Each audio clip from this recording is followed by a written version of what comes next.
Pour commencer ces points de presse, les journalistes sont debout et voilà le chef d'État, nous allons les suivre.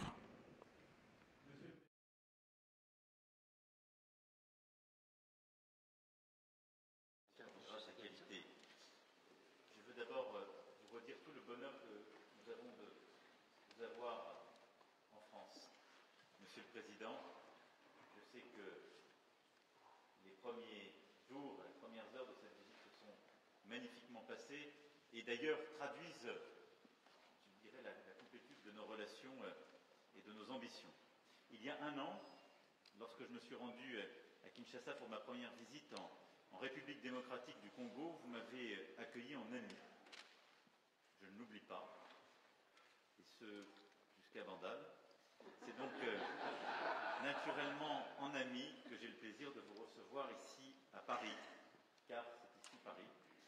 Et pour cette nouvelle visite, la quatrième depuis que vous êtes chef de l'État, mais la première visite officielle. Et je me réjouis de cette visite car elle témoigne de l'attachement qu'il y a entre nos deux pays dans des moments difficiles, il faut bien le dire, que vous vivez.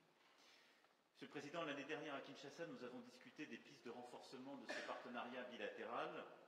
Je voudrais évoquer tout le chemin parcouru. D'abord, nous voulons continuer d'accompagner votre développement économique. On l'a évoqué ensemble, les équipes ont travaillé sur ce sujet, et nous le faisons de manière partenariale, à votre écoute, en réponse à vos besoins, dans 3 domaines principaux: l'appui aux métaux critiques, aux villes durables et la transformation numérique.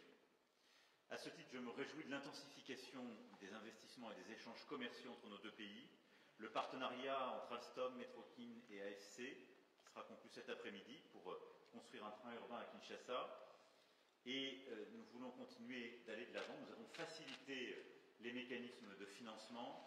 L'AFD a accru sa présence et continuera de le faire. La Banque publique d'investissement avance aussi avec les entreprises et le développement du secteur privé. Je sais votre attachement et je veux vous dire ici mon engagement pour aller plus loin sur des grands projets d'infrastructure, les corridors ferroviaires, y compris avec l'Angola, le projet INGA, et j'ai eu tout à l'heure le président de la Banque mondiale qui m'a dit son attachement et si la France était prête à y aller à votre côté, sa volonté d'avancer sur ce sujet. Je veux ici vous dire que nous sommes prêts à y aller. Et la volonté de continuer à avancer fortement avec ce que nous avons signé ensemble, c'est-à-dire le travail du BRGM pour cartographier à vos côtés vos ressources minières, et notre volonté ensemble de travailler à une plateforme et un mécanisme de traçabilité de tous les minerais. Et ce mécanisme que vous appelez de vos voeux, c'est celui que nous soutenons, celui qui permet de lutter efficacement contre les trafics pour tous les minéraux critiques, celui, par exemple, comparable au processus de Kimberley pour le diamant qui existe aujourd'hui. Nous sommes volontaires pour avancer sur cette ligne, comme nous avons commencé à en poser les jalons lors de ma visite donc de l'année dernière. Nous souhaitons aussi poursuivre les discussions pour une convention fiscale bilatérale. Nous avons lancé également une communauté Afrique-France Entrepreneurs à Kinshasa la semaine dernière pour rapprocher les jeunes entrepreneurs français et congolais. Tout avance et nous voulons donc aller encore plus loin sur le plan économique. Je sais que vos discussions de cet après-midi contribueront fortement. Deuxièmement, la France déploie son action en appui de la population congolaise. Nous le faisons dans le sillage des actions que vous portez, Monsieur le Président, particulièrement en faveur de la jeunesse et des territoires. Depuis 2022, sur un horizon de 3 ans, nous avons engagé ensemble pas moins de 500 millions d'euros dans votre pays pour des projets concrets en matière de santé, d'éducation, d'enseignement supérieur et de recherche, de formation professionnelle, d'entrepreneuriat culturel ou encore de sport. Une fois ces engagements respectés, et ils le seront bientôt, je souhaite que nous puissions signer prochainement un nouveau protocole pluriannuel. Je veux ici saluer les initiatives concrètes pour la jeunesse. J'en prendrai 2 à titre d'exemple. Dans le domaine de la mode, la France accompagnera bientôt la création d'un institut régional de la mode à Kinshasa. Et dans le domaine sportif également, nombre de grands sportifs congolais jouent en France, à commencer par le capitaine des Léopards, Jean-Sel Memba, à qui je souhaite le meilleur pour le match de jeudi. Et nous voulons développer notre coopération sportive et allons soutenir la mise en place d'un institut national du sport à Kinshasa sur le modèle de l'INSEP en France. Ce projet vous avait été présenté, je le sais, hier. en marge d'un grand match de football qui s'est tenu à Clairefontaine. Troisièmement, la France voit dans la RDC un partenaire clé dans la protection des trésors que nous avons en partage. La forêt du bassin du Congo est l'un des poumons de notre planète. Nous avons lancé, lors de la COP28 de Dubaï, un partenariat pour les forêts, la nature et le climat, ensemble aux côtés des États-Unis et de l'Allemagne, pour mutualiser les appuis financiers et techniques. Et je me réjouis que votre pays ait accepté de faire de Kinshasa la capitale hôte de la prochaine conférence des parties du partenariat pour les forêts du bassin du Congo, co-organisée avec le Gabon et la France. L'autre trésor que nous avons en partage avec les forêts, c'est la langue. La RDC est le premier pays francophone au monde. La francophonie est un trésor en partage, communauté de valeurs, de solidarité, dynamique et créative, et je suis à cet égard heureux de pouvoir vous réaccueillir lors du sommet de la francophonie en octobre prochain. Quatrièmement, nous voulons défendre la consolidation de la souveraineté de votre pays. C'est l'objectif de notre excellente coopération de sécurité et de défense. Le ministre des Armées se rendra donc prochainement dans votre pays sur la base des échanges que nous avons eus pour consolider en particulier les initiatives en termes de formation, mais aussi capacitaires que nous pourrions prendre pour renforcer justement cette souveraineté. C'est ce qui s'est manifesté à travers notre soutien à la création d'une école de guerre à Kinshasa, par notre appui à la fondation d'une brigade de combat en jungle de votre armée. Cette dynamique, nous voulons la poursuivre. Elle est clé, y compris pour donner une crédibilité à ce partenariat minier et au retour plein et entier de votre souveraineté dans toutes les régions de votre territoire. Et c'est pourquoi nous voulons être à vos côtés pour ces objectifs de défense et de sécurité. Et donc le ministre des Armées fera le suivi dans les prochaines semaines en se rendant à vos côtés. Enfin, votre visite intervient, je l'ai évoqué, dans un contexte particulièrement tragique pour le peuple congolais. Nous en avons évidemment longuement parlé avec le président un instant. La population de l'Est de la RDC souffre depuis maintenant 3 décennies des conflits armés, des déplacements de population et des ingérences étrangères.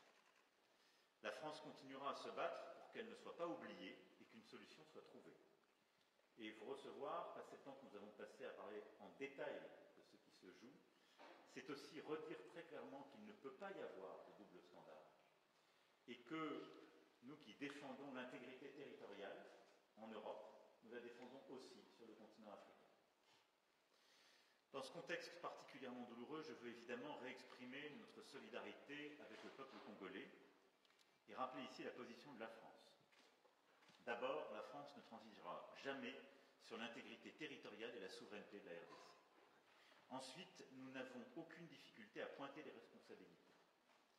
Je vais le dire avec la plus grande clarté possible, la France condamne fermement l'action de tous les groupes armés, et particulièrement l'offensive du M23, qui doit cesser les combats et se retirer de l'ensemble des territoires qu'il occupe. Tous les groupes armés, je dis bien tous, doivent être désarmés progressivement, démobilisés. Et c'est un recours plein et entier à votre souveraineté qui doit s'en suivre. Le Rwanda, je l'ai redit au président Kagame dans un échange récent, doit cesser son soutien au M23 et retirer ses forces du territoire congolais.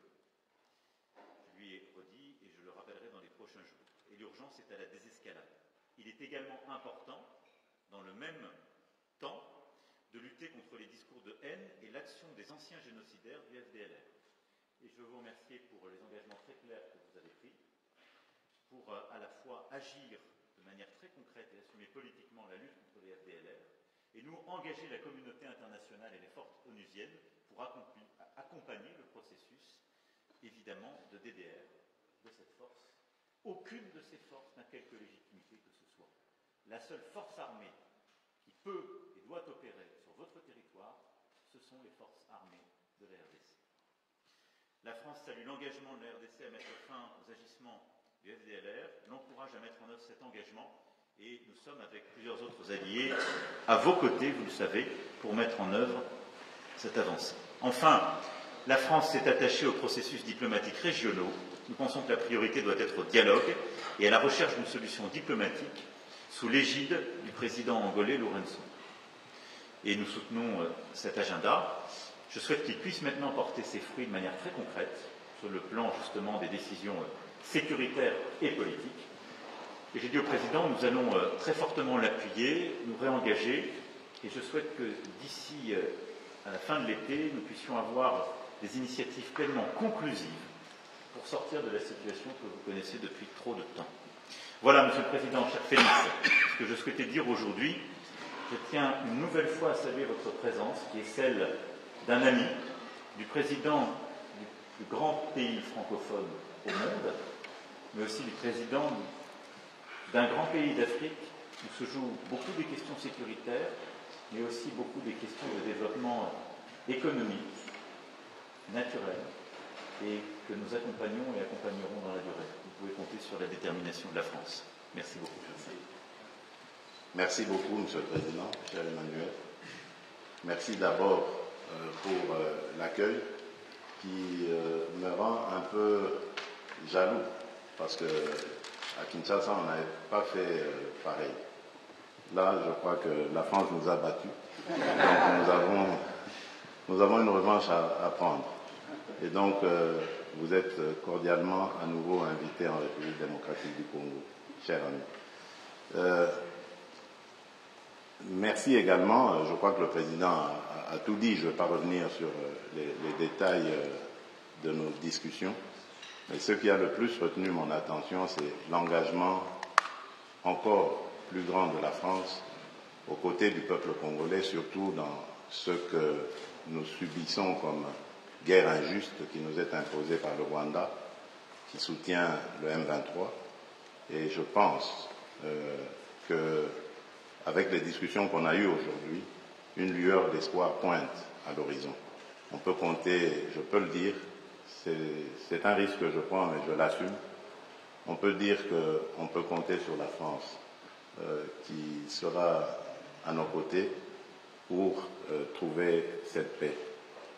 Parce que de la paix dépendra maintenant beaucoup d'autres choses, notamment le développement par l'investissement des opérateurs économiques français dans tout ce qu'il y a comme opportunité à saisir en République démocratique du Congo.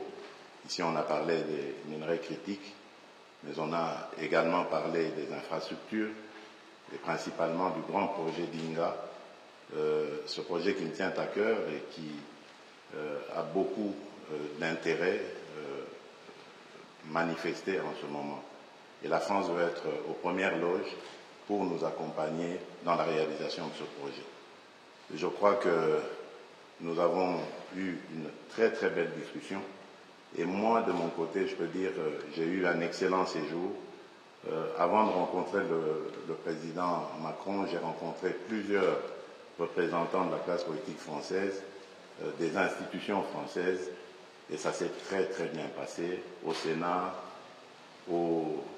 à l'Assemblée nationale et ce matin au ministère de la Défense. Je repars très satisfait et très optimiste quant à l'avenir des relations franco-congolaises. Que vivent d'ailleurs ces relations franco-congolaises. Monsieur le Président, encore une fois, merci.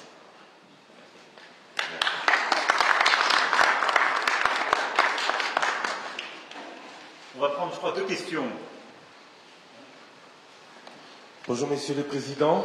Alors, excusez-moi, mais nous, on a un train de retard, on n'a pas participé au dîner, alors je voudrais commencer par parler de cette guerre. Tout commence au génocide rwandais. La France a beaucoup à se reprocher. Le président Macron l'a dit et redit.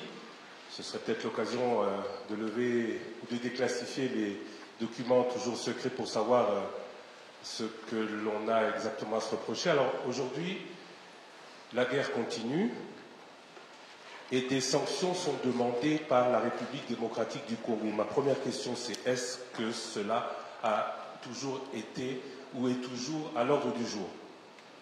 Je vous avais déjà posé la question l'année dernière ici. Ça, c'est pour le président Macron.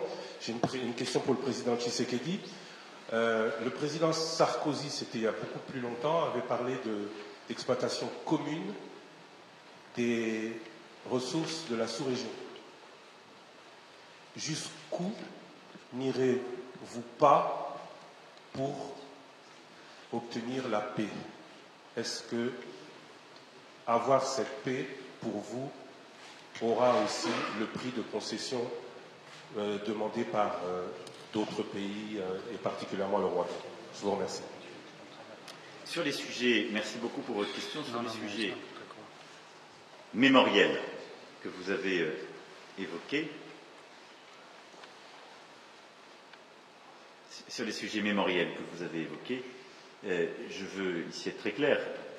Il y a un exercice inédit, pas simplement de transparence, mais scientifique qui a été conduit à ma demande. J'ai mandaté le professeur Claire avec toute une commission d'experts reconnus, indépendants, qui, pendant de longs mois, ont fait un travail sur la base duquel j'ai prononcé le discours de 2021, qui est le seul discours et les seuls mots qui ont autorité en la matière. Il y a ensuite un travail historique et historiographique qui se poursuit, et tout a été mis à disposition avec un dialogue et d'ailleurs même un changement de nos règles à la lumière de ces demandes. Donc je vous renvoie là aux travaux de la commission Duclerc, à mon discours de mai 2021 sur ce sujet. Maintenant, je parle d'avenir. Sur la situation, notre volonté, c'est de la régler d'un point de vue militaire, sécuritaire et d'un point de vue politique, car tout se tient. Et vous avez raison, la situation que connaît l'Est de la RDC étant enquistée au fond depuis 3 décennies. Et certains ont pris des habitudes, il faut bien le dire. Et elle suppose d'avoir une réponse à l'égard de tous les groupes armés. C'est pourquoi, je vais ici être très clair, puisque vous m'interrogez de manière générique sur la question des sanctions. La France, d'abord, a condamné publiquement les agissements rwandais à l'est de la RDC, et ce, à plusieurs reprises depuis la fin 2022. Nous avons aussi pris des sanctions. Au niveau européen, c'est parce que la France a plaidé, justement, pour le renforcement du régime en vigueur en décembre 2022, que des mesures restrictives individuelles inédites ont été prises, 6 mois plus tard, à l'encontre des groupes armés congolais M23 et FDLR, et d'un officier rwandais impliqué sur le terrain, au Nord Kivu. Nous continuerons à explorer cette voie à chaque fois qu'elle sera nécessaire. On a d'ailleurs parlé très précisément avec le président de ce sujet. Pour le moment, nous considérons que, d'abord, on continuera à apporter des sanctions comme ça individuelles et ciblées en fonction des évolutions sur le terrain. Notre priorité, elle est à l'action DDR à l'égard de tous les groupes armés, réimplication des forces régionales onusiennes reconnues et acceptées par la RDC sur son sol, et avec un travail et des engagements que nous demandons au Rwanda. Et ce faisant, nous pensons que le dialogue et la recherche de la solution diplomatique et sécuritaire est plus efficace à ce jour. Mais rien ne doit être exclu, et nous ferons tout ce qui est utile à chaque étape, comme nous l'avons fait tous ces derniers mois et ces dernières années. Oui. Ce qu'avait dit le président Sarkozy il y a quelques années était peut-être sujet à débat en ce moment-là, mais je pense que beaucoup d'eau a coulé sous les ponts depuis lors. Et aujourd'hui, la situation est totalement différente. Je suis moi-même témoin vivant de ce que je vais dire. Lorsque je suis arrivé à la tête de ce pays, j'ai tendu la main à tous nos voisins. J'ai fait le tour, on en a 9, je les ai tous vus, particulièrement le Rwanda et l'Ouganda, pour tirer un trait sur nos tensions du passé. Et nous avons expérimenté ce dont avait parlé le président Sarkozy, c'est-à-dire cette coopération sur des projets, des joint ventures, une coopération qui allait mettre ensemble nos pays et déboucher sur le bien-être de nos populations. Mais j'ai été payé en monnaie de singe. Je ne vous l'apprends pas. Vous le savez, nous avons été poignardés dans le dos par le Rwanda qui, au lieu de se contenter de cette proposition que je faisais, qui allait garantir une transparence dans les échanges et garantir aussi le principe gagnant-gagnant dans cette collaboration, ils ont préféré continuer ce trafic illicite qu'ils mènent sur le sang du peuple congolais. Et cela me rend donc plus réfractaire à l'idée de pouvoir rééditer cette expérience. En tout cas, du moins, tant que sera à la tête de ce pays le président Kagame. Peut-être que les choses évolueront, qui sait, Mais en ce moment, malheureusement, le rêve du président Sarkozy n'est pas réalisable en République démocratique du Congo. Bonjour, James André pour France 24. Alors au fond, j'ai une question qui est pour vous deux présidents d'ailleurs. C'est-à-dire qu'en fait, on voit que le processus de Luanda patine depuis maintenant un an. On peut dire que la situation dans le Nord Kivu est pire aujourd'hui qu'elle ne l'était il y a un an, avec le M23 qui a avancé, qui entoure Goma. Il n'y a pas de dialogue. Vous venez finalement de le dire à l'instant, monsieur Tshisekedi, vous ne voulez pas parler à Paul Kagame pour l'heure. Donc ma question est d'abord, pour vous, qu'est-ce qu'il faudrait pour que bien vous vous mettiez à la table et que cette discussion puisse reprendre? Et Monsieur le Président Macron, je voudrais savoir si vous pensez aujourd'hui que la France, qui est engagée à la fois au Rwanda, on le sait, fortes relations diplomatiques et militaires, et avec la RDC, peut encore, on va dire, peser sur ce processus qui, on le voit, se porte très mal. Il y avait eu avant cela le processus de Nairobi qui lui aussi s'était terminé en échec. Donc comment peut-on sortir de ce nœud, à la fois que peut faire la France et qu'il faudrait-il pour que vous alliez parler, M. Kagame? Mais vous avez dit, monsieur le journaliste, en parlant de Goma, vous avez dit que Goma est presque totalement asphyxié. C'est fait exprès parce qu'ils ont profité d'un moment d'accalmie, moment que nous avons saisi pour donner la chance à la paix, à la demande de nos partenaires, pour avancer leurs troupes et ainsi essayer de couper la ville de Goma de tout approvisionnement, l'asphyxier et donc pouvoir la prendre. Je peux vous garantir que nous sommes en train de travailler pour que cela n'arrive pas. Et tant que cette situation sera comme elle est, ce sera impossible de parler. Vous ne pouvez pas parler avec quelqu'un qui vous maintient le couteau à la gorge. Ce n'est pas possible. Donc, vous avez compris, pour avoir l'éventualité ou la possibilité de discussion, il faut que la situation évolue. C'est-à-dire, il faut que l'armée rwandaise qui actuellement se trouve sur le sol de mon pays et non le M23, parce que le M23 c'est une coquille vide que le Rwanda brandit, il faut que l'armée rwandaise ait quitté le sol congolais. Alors à ce moment-là, oui, ce sera possible de discuter, mais discuter pour désormais s'entendre sur le fait que le Rwanda n'a plus rien à venir faire en République démocratique du Congo au niveau militaire. D'abord, je voudrais défendre quand même le travail qui est fait par l'Angola et son président, parce que j'ai toujours critiqué les processus, mais enfin, il a le mérite d'exister et il n'y a pas beaucoup de concurrents. Donc l'engagement du président Lourenço est une chance pour la sous-région et je crois vraiment pouvoir le dire pour la RDC aussi, et il le fait avec beaucoup d'engagement, de courage et de ténacité. Et donc nous soutenons ces efforts et nous nous coordonnons très étroitement avec ce qui est fait par le président Lourenço. Ensuite, la priorité aujourd'hui, ça a été dit, c'est un processus de désarmement et de sortie du territoire des groupes armés qui n'ont rien à y faire. Alors, désarmement et encadrement, si je puis m'exprimer ainsi, des FDLR, d'une part, et retrait des forces rwandaises qui sont sur le sol congolais. Ça, c'est la priorité. Puis, désarmement du M23 et processus d'accompagnement. Donc la priorité, elle est là, elle est sécuritaire, c'est le plan sur lequel on a travaillé, et donc pour moi, c'est véritablement ces premiers pas maintenant qui doivent être mis en œuvre dans un dialogue que nous allons essayer d'accompagner. Le rôle de la France est d'abord d'avoir une voix claire sur la question de la souveraineté territoriale en Afrique. Et je pense que c'est très attendu sur le continent et c'est très attendu pour la crédibilité même de notre action. Je l'ai dit, il n'y a pas de double standard. Et donc on ne peut pas dire chaque jour que la souveraineté territoriale en Europe justifie des efforts massifs et notre soutien à l'Ukraine, mais que la souveraineté territoriale de la RDC, ce serait une question secondaire. Non. Donc ça, on y tient. La deuxième chose, c'est que parce que nous parlons à toutes les parties, c'est d'essayer d'aider cette médiation. Et comme nous l'avons fait aujourd'hui, je remercie encore une fois le Président qui a pris des engagements clairs sur les FDLR, qui suppose un engagement aussi très fort de la communauté internationale et des forces onusiennes, mais son poids politique est important pour ce processus. Il a du coup de la valeur vis-à-vis des Rwandais, que je me fais fort de convaincre d'un retrait en parallèle de leurs forces qui n'ont rien à faire sur le sol congolais. Et si on arrive à réenclencher un tel processus, la confiance se crée. Je suis très prudent, parce que vous avez raison de rappeler que les derniers mois ont plutôt été vers un accroissement des tensions.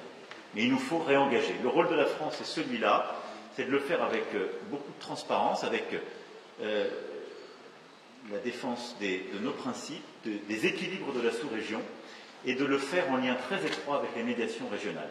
Donc nous allons continuer de nous engager de bonne foi sur des principes très clairement établis dont nous avons parlé ensemble et que je vous ai exposés dans la plus grande transparence. Je pense qu'on peut y arriver, je dirais même que nous devons y arriver.